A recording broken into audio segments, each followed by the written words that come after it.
નવી ગાડી લેવાનું પ્લાન કરો તો એનું જ્યારે ટેકનિકલ સ્પેસિફિકેશન તમે જોતા હો તો આ 3 ટર્મ તમને મળશે: સીસી, ટોર્ક અને હોર્સ પાવર. આ ત્રણે શું છે આવો સમજીએ. હવે સૌથી પહેલું આવે છે સીસી એટલે કે ક્યુબિક સેન્ટીમીટર. તમે સાંભળતા હશો 1000 સીસી એન્જિન છે, 2000 સીસી એન્જિન છે. તો ભાઈ 1000 સીસી એટલે 1 લીટર, 2000 સીસી એટલે કે 2 લીટરનું એન્જિન છે.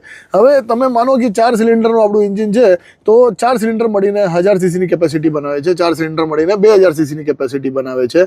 દેટ મીન્સ કે 2000 સીસી વાળા 4 સિલિન્ડરમાં વધારે ફ્યુલ આવશે, કેમ કે એનું જે ક્યુબિક સેન્ટીમીટર છે, જે એરિયા છે એ વધારે છે, વોલ્યુમ વધારે છે, વધારે ફ્યુલ આવશે એટલે કે વધારે કમ્બશન થશે. દેટ મીન્સ કે વધારે પાવર જનરેટ થશે. સેકન્ડ જે વસ્તુ છે ટોર્ક, જે એનએમ એટલે કે ન્યૂટન મીટરમાં મેજર થાય છે.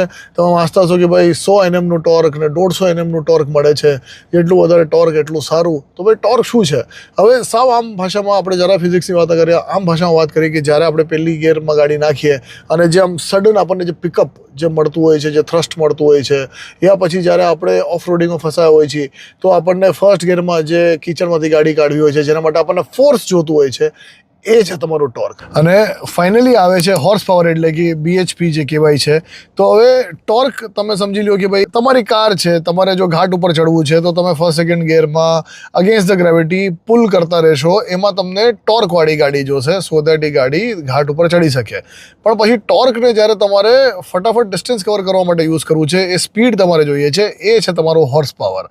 સો એક ટ્રક તમારું હાઈ હોર્સ પાવર નહીં હોય બટ હાઈ ઓન ટોર્ક હશે, એટલે જ એની જે હાઈએસ્ટ સ્પીડ છે એ કદાચ 60, 80, 90 જેવી હશે. એ car on the other hand એનું ટોર્ક તમને સારું મળશે, સાથે સાથે તમને એની જે HP છે, હોર્સ પાવર છે, એ પણ સારું મળશે. એટલે જે કાર છે એ 100+ જઈ શકે છે.